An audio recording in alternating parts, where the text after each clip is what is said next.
This is not just a list of verses. This is a battle plan. If you're exhausted from falling again and again into lust, guilt, shame, or spiritual numbness, this video is for you. Not because it will fix everything in one sitting, but because it will start something real, something deeper than self-control. It will lead you into a daily fight with divine weapons forged by truth. You see, the enemy doesn't fear a verse you memorize. He fears the one you live by.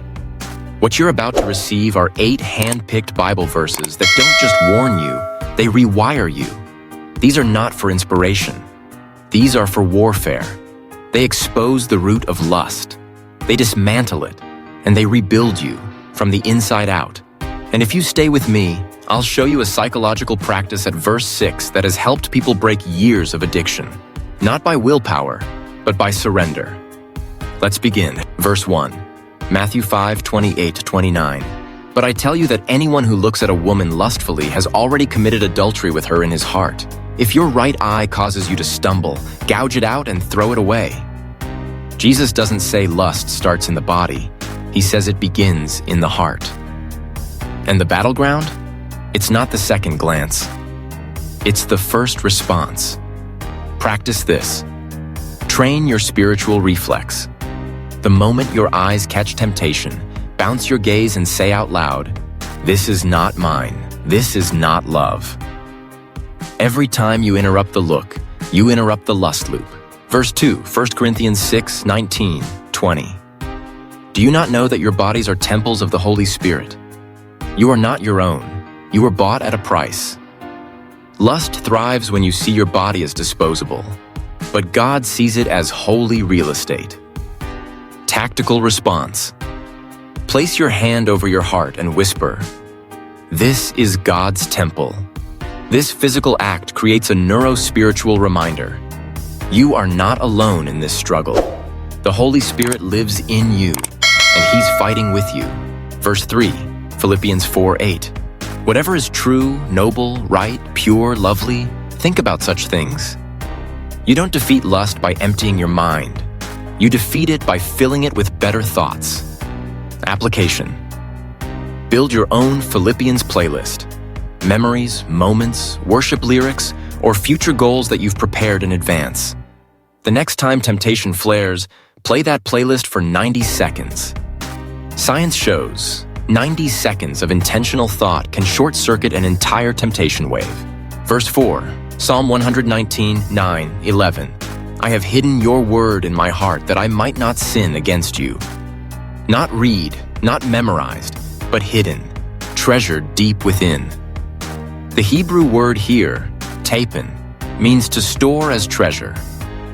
Pro tip, record yourself reading these 8 verses slowly.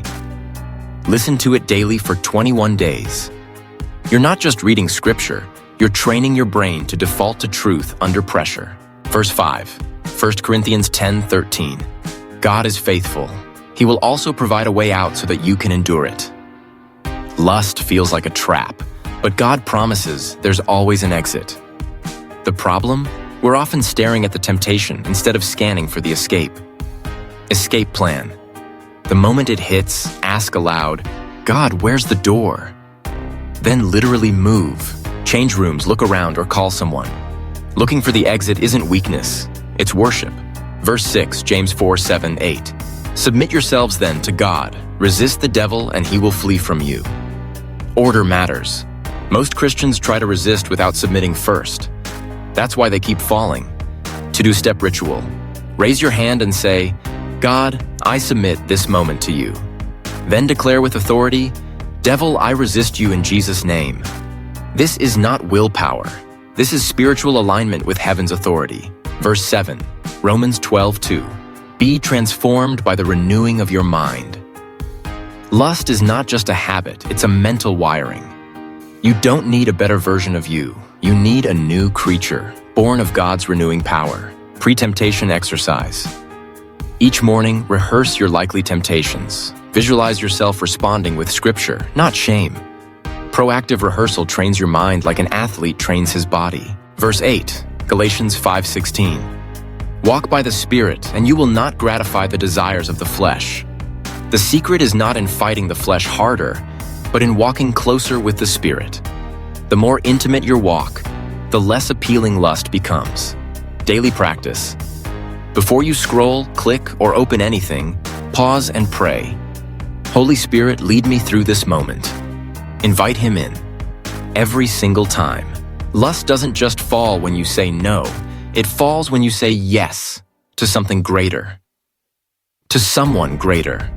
Not to a momentary feeling, but to a daily pursuit of the one who sets captives free. But let this be clear. True freedom isn't a flash of relief. It's a formation of character. It's not driven by emotion, but led by the Holy Spirit.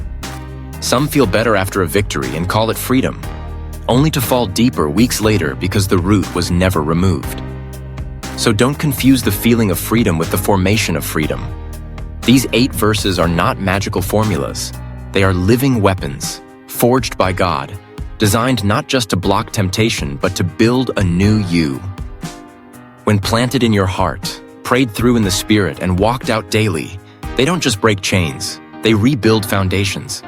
If you've fallen 1,000 times, you are still one honest surrender away from a brand new beginning. So here's your first step.